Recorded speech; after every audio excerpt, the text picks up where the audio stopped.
Hi, my name is Onat, a regular Filipino guy who lives a simple and boring life. Today, let me show you the two contrasting realities of life in a big city here in the Philippines. On one side is a simple, crowded, somewhat chaotic way of life, and on the other side is a modern, luxurious, and organized, built around comfort and convenience.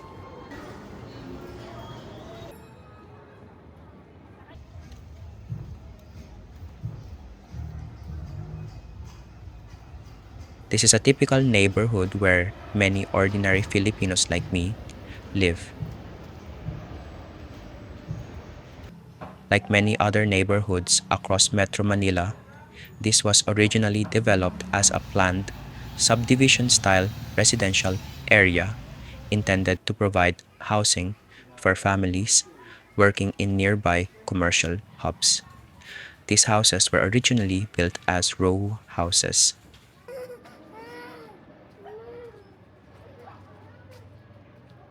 Over time, the area changed significantly due to rapid population growth and its strategic location. And as land values increased and more people moved in, many original single family homes were expanded vertically to accommodate extended families or additional tenants. Many houses were converted into boarding houses, apartments, or small rental units to meet housing demand.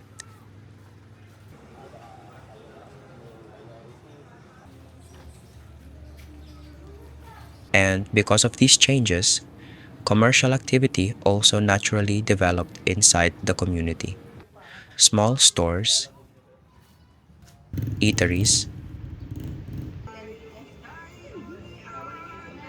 repair shops, and street vendors became common, turning many streets into mixed residential commercial zones. If you are a Filipino working in nearby commercial hubs, you would probably look for a place to live in these kinds of areas. A decent apartment here normally costs 10,000 pesos or around 160 bucks per month, which is much cheaper than renting in the CBD area. Even so, that rate is still high for many workers. So what usually happens is that two or three people share one apartment. Sometimes even four if the landlord allows it.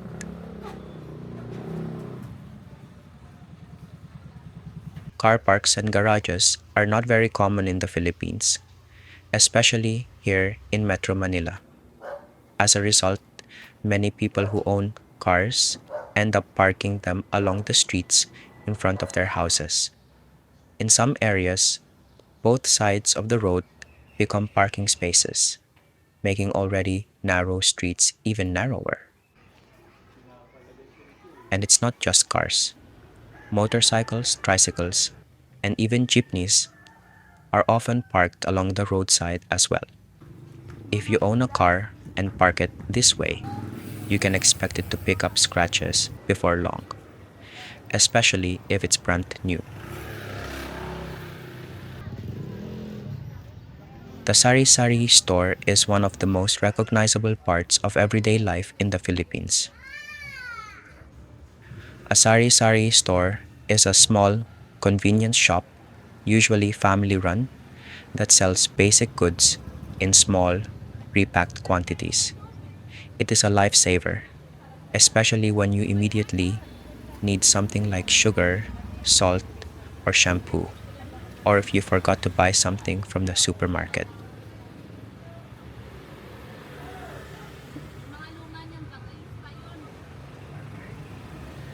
Motorcycles and scooters are the most popular modes of transportation here because they are more affordable and easier to get through financing.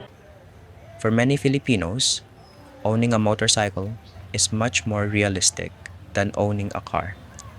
They are also more convenient than using public transport. In a city known for heavy traffic like Metro Manila, Motorcycles can also navigate narrow streets and congested roads more easily. Many use them to get to work, others to earn income through delivery services and ride hailing platforms, while others simply use them for daily errands.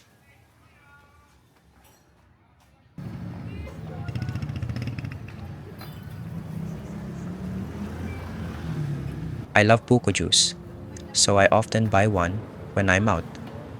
I usually buy a whole buko, which costs 50 pesos.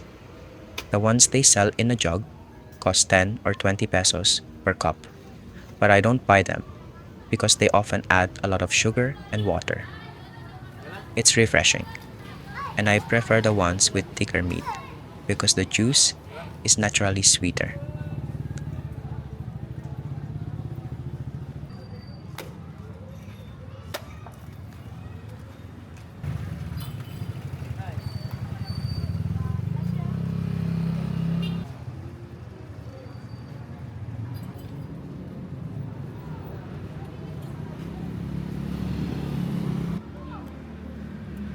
Thank you. This is a popular burger kiosk here. People love it because it's affordable, delicious, and can be served quickly. For many, places like this are a convenient option when you need a quick snack or a cheap meal without spending too much. You often find these burger stands near schools and transport terminals. In the evenings, it is common to see people lining up to buy a burger on their way home from work or school.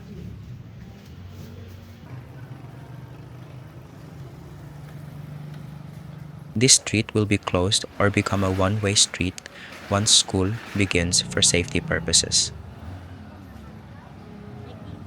When classes are dismissed, this area becomes very crowded because of students coming out all at the same time, along with parents arriving to pick up their kids.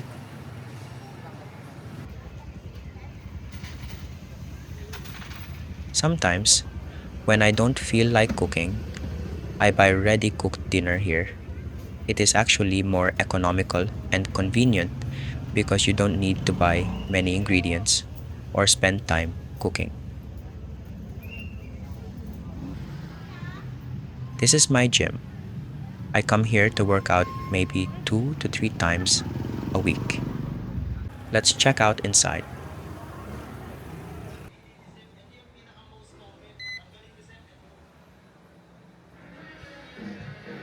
It's not a premium gym and the equipment is basic, but it gets the job done.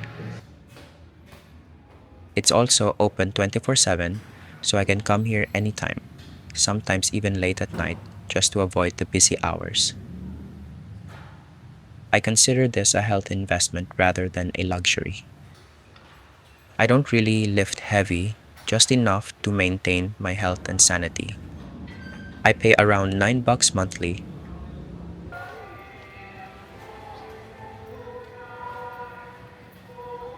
This is the local market near my apartment, just around a 5-minute walk away.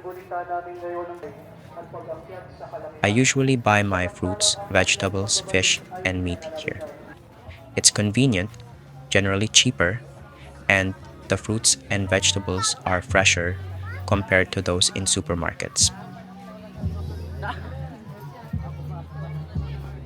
Sometimes you can negotiate the price, and other times you get a small discount if you are a frequent buyer. For other groceries, I usually go to supermarkets. Now, let's get something for dinner. I'm thinking of cooking pork sinigang.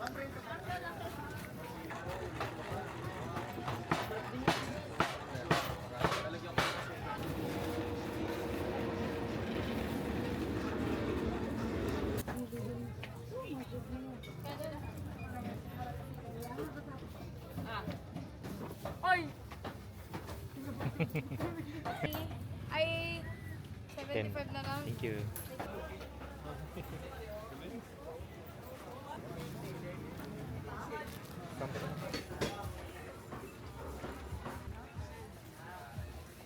I already have the other ingredients, so this should do. Let's get some fruit too.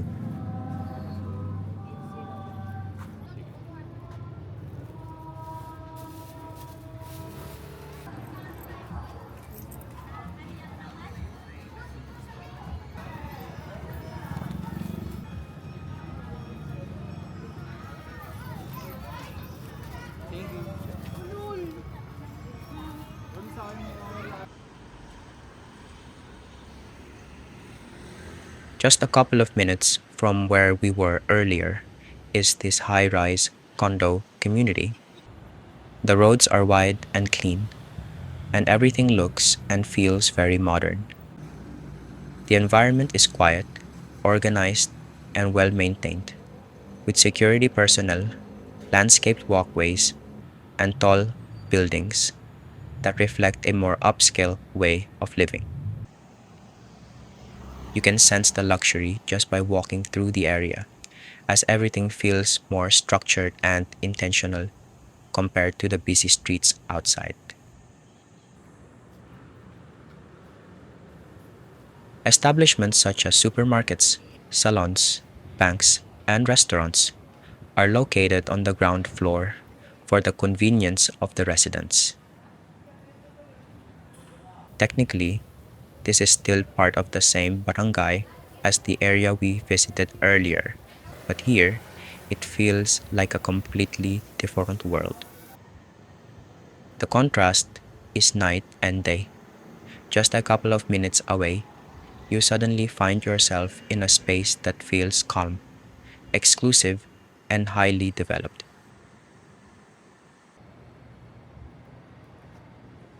Sometimes you can't help but wonder what life is like here, even just for a day.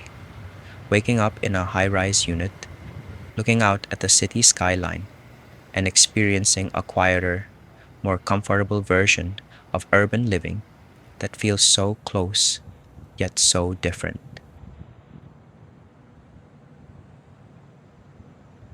These are parcels waiting to be picked up. Usually, the management does not allow door to door deliveries. So, what happens is that they set up a designated pickup area nearby and then notify residents when their parcels are ready for collection. There is a transport hub inside the community, allowing residents to easily travel to other areas like Alabang and other nearby business districts. It is also convenient for people going to the nearby mall, as the route stops there before coming here, making it easier because you don't have to transfer to multiple rides.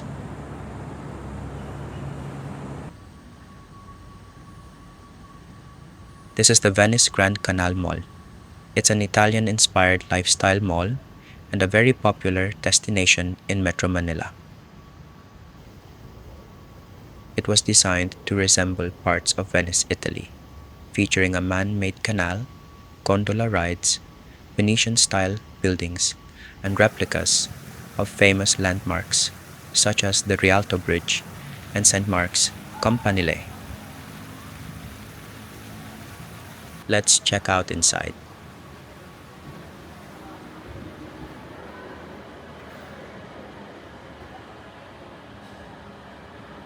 Now, let's head straight to the main highlight of this mall, the canal.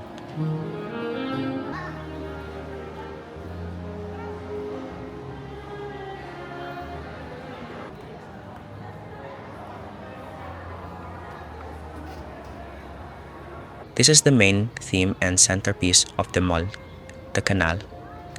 It was built to recreate the feeling of Venice, Italy, where canals are used instead of roads. The canal is about 200 meters long, running through the middle of the mall.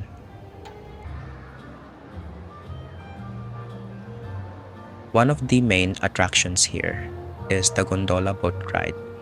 You can ride it for 500 pesos for shared, which is a maximum of 6 passengers, or 2,000 pesos if you want a solo ride or are couples.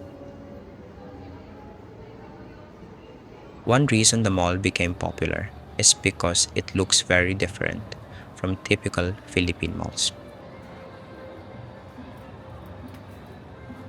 Instead of focusing only on shopping, it emphasizes the atmosphere and experience. Many visitors come mainly for sightseeing, photography, dates, dining, and the gondola rides rather than traditional shopping.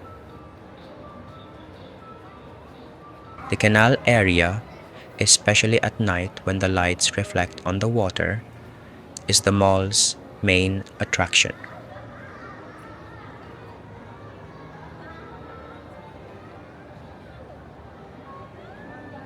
Many people come here primarily for photos, dining, and the canal experience.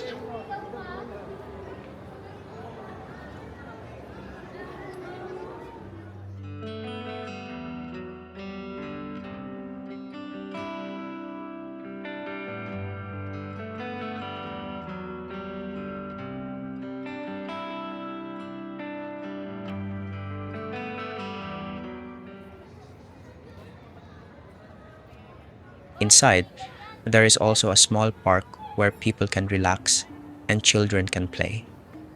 It is very hot during the day, so there are not many people here, but I can imagine it gets full in the evening when the weather becomes cooler.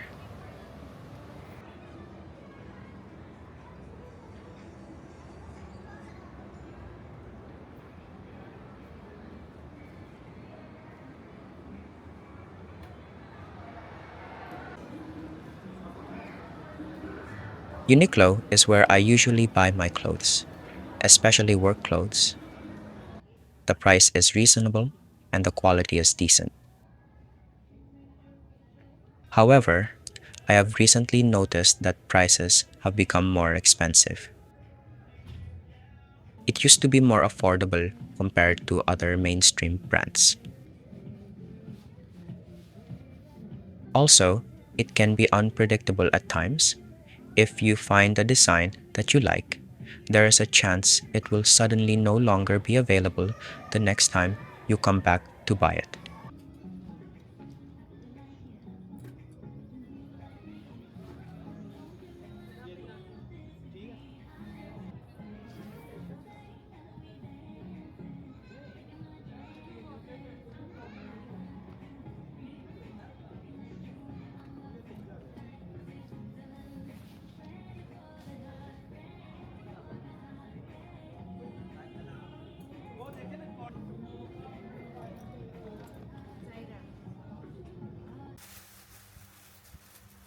Alright, dinner time. I'm cooking pork sinigang for tonight's dinner. Sinigang is a popular Filipino soup known for its sour and savory taste, usually made with a tamarind-based broth. The most commonly used seasoning is Knorr sinigang mix. Traditionally, the sourness comes from fresh tamarind, but nowadays it is often difficult to find, so people usually use ready-made sinigang mixes instead.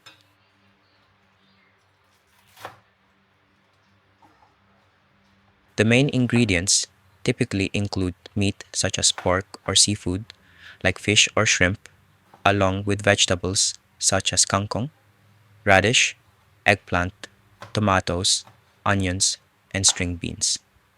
However, it can be cooked in many variations depending on personal preference and the available ingredients.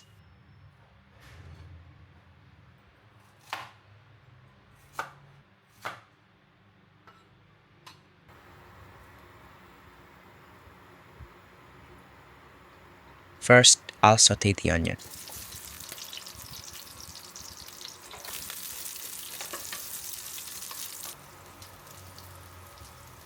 Then I'll add the meat.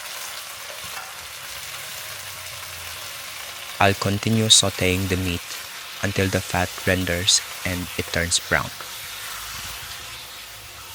Next, I'll add hot water, the chili pepper, the tomato, and then the secret ingredient, the sinigang mix.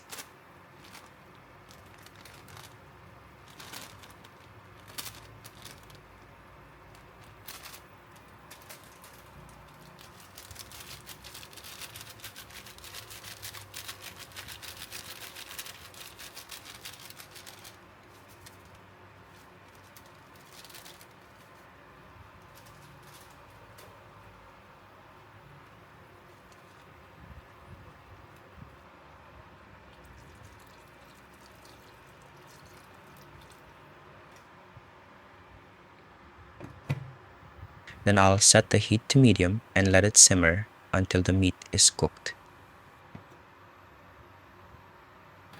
After about 30 minutes, I'll add the remaining ingredients except the pechay.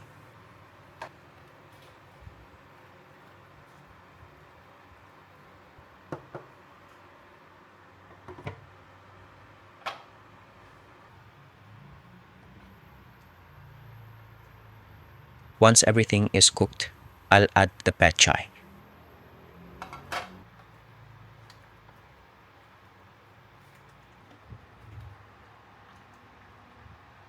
Then I'll season with fish sauce and salt, and it's done.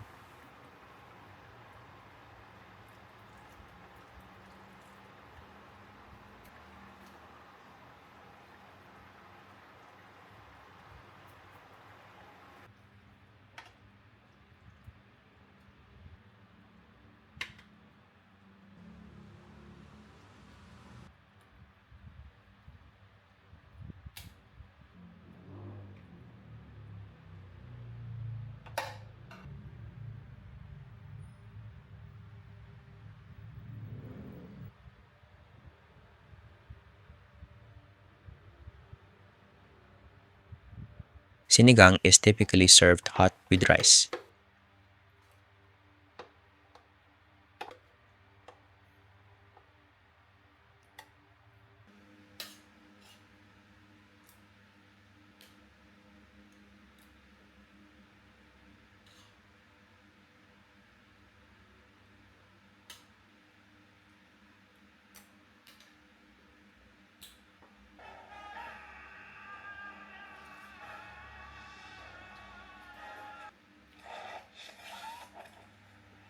Okay, that's it.